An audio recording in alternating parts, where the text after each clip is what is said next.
जय स्वामीनारायण विद्यार्थी मित्रों, बायोलॉजी ई विद्याना क्लास में आपनु स्वागत है। आपणे रनिंग चैप्टर कोष जीवननो एकम 11th science chapter 8 topic 8.5.6 NCERT topic 8.5.6 ribosome ए रिबोसोम नामनी अंगिका विषे आ विडियो में आपणे समझ लेवानी छे। रिबोसोम ने पेलेडे कणो पण कहेवाय अथवा पेलेडे पार्टिकल पण कहेवाय। नीट माटे पेलेडे कणो अथवा पेलाडे पार्टिकल्स आ प्रश्न ने बे रीते पूछाय। एक, रिबोसोम समझावो।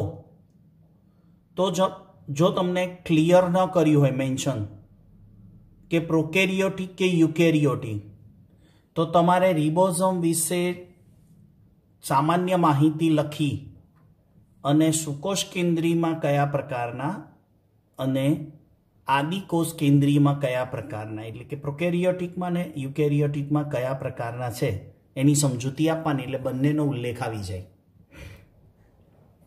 अहीं आपणे ए रीते ज लईशुं। छतांय प्रश्न में एवो पूछवाय के सुकोष केंद्री कोषना रिबोसोम समझावो, तो सामान्य माहिती तो आवे ज रिबोसोमनी कॉमन, अने सुकोष केंद्री में कया प्रकारना छे ए लखो अने एनुं कार्य लखो। चलो, रिबोसोम ए बधा ज जीवंत कोषों में होय। बधा ज जीवंत कोषो एटले हूँ कोनी वात करूं छुं? आदिकोष केंद्री, सुकोष केंद्री, ए पछी वनस्पति कोष होय के प्राणी कोष होय एटले प्लांट सेल होय, एनिमल सेल होय, यूकेरियोटिक होय के प्रोकेरियोटिक, कोई बधा ज जीवंत कोषो लख्युं। साथे रिबोसोम केवी अंगिका छे? आगळ पण टॉपिक में आव्युं हतुं, पटल विहीन अंगिका अने कणिकामय संरचना छे, दाणादार छे, पटल विहीन अने कणिकामय। तो रिबोसोमनुं स्थान क्या लखाय? तो हमणां जणाव्युं ज प्रमाणे, एक, आदिकोष केंद्रीय कोष में हाजर होय, सुकोष केंद्रीय कोषों में हाजर एटले के कोष रस में पण होय अने अंतःकोषरस जाळनी सपाटी पर पण होय। साथे साथे कणाभसूत्र अने हरित कण में।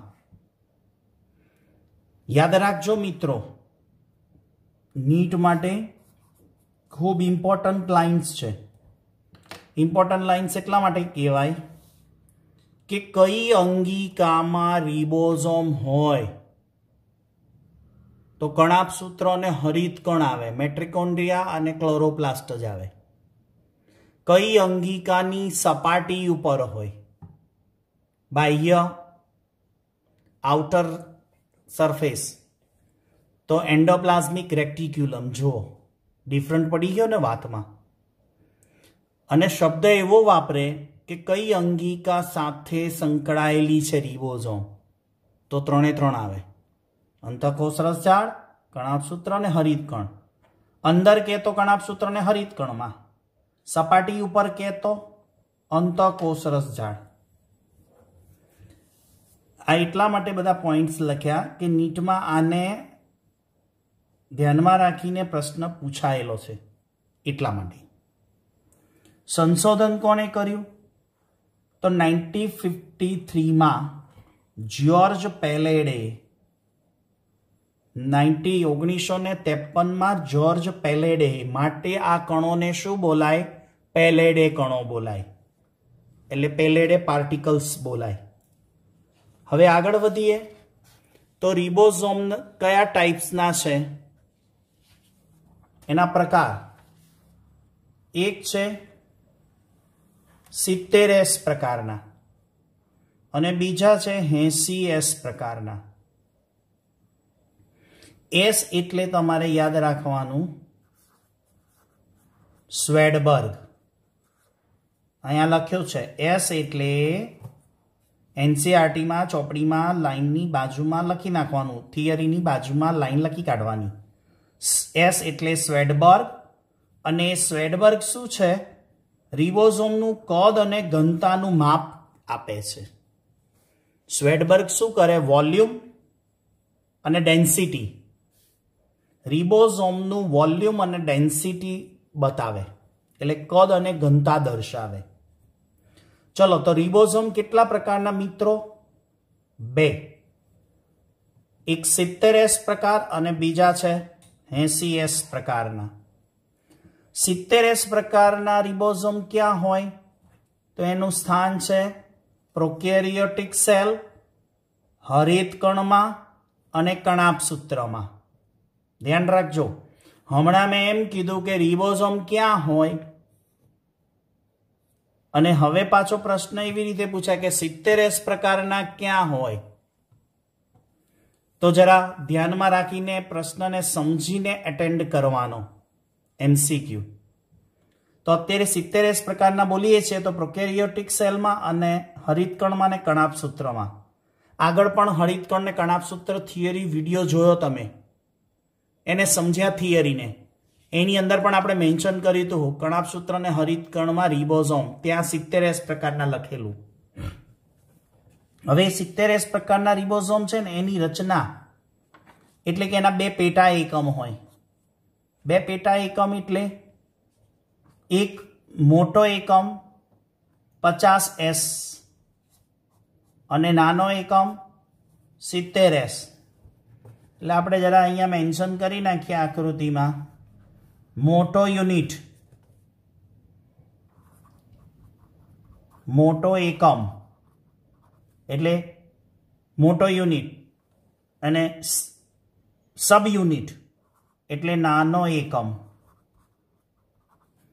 એટલે 50 સ્વેડબર્ગ એ મોટો યુનિટ છે અને 30 સ્વેડબર્ગ એ નાનો એકમ છે. તો આ 70S પ્રકારના રિબોઝોમની આકૃતિ ચોપડીમાં મેન્શન છે, બરાબર. પણ એને સમજવા માટે આપણે આ રીતે ડ્રો કરીને સમજીએ એના 2 પેટા એકમો. હવે પ્રકાર કોનો? બીજો કયો પ્રકાર આવે? 80 સ્વેડબર્ગનો.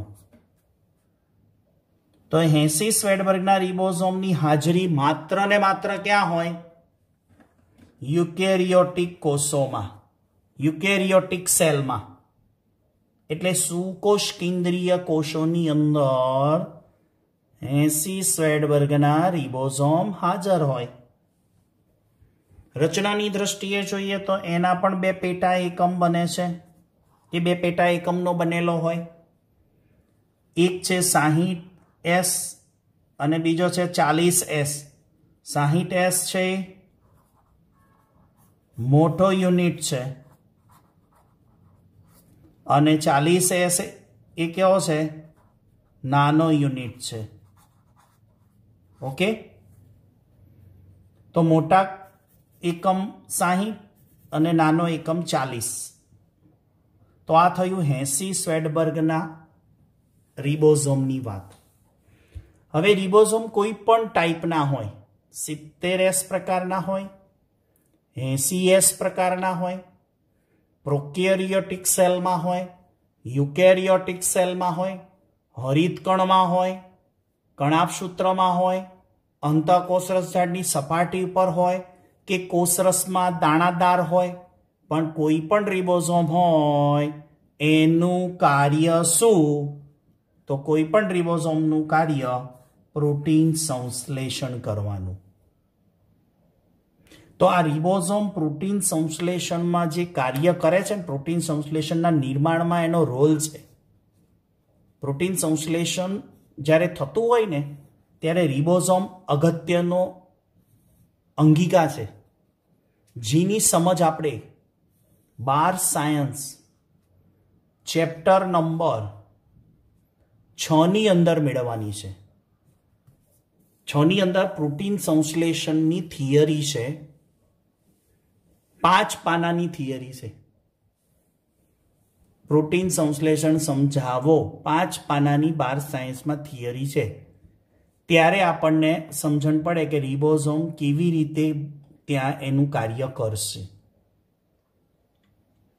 तो चलो मित्रों, आ थियरी थई एनसीईआरटी नो टॉपिक 8.5.6 रिबोसोम एनी समझ लीधी आपणे। आवता विडियो लेक्चर नी अंदर एनसीईआरटी नो नेक्स्ट टॉपिक एना विषे समझ लईशुं। त्यां सुधी सौने जय स्वामीनारायण।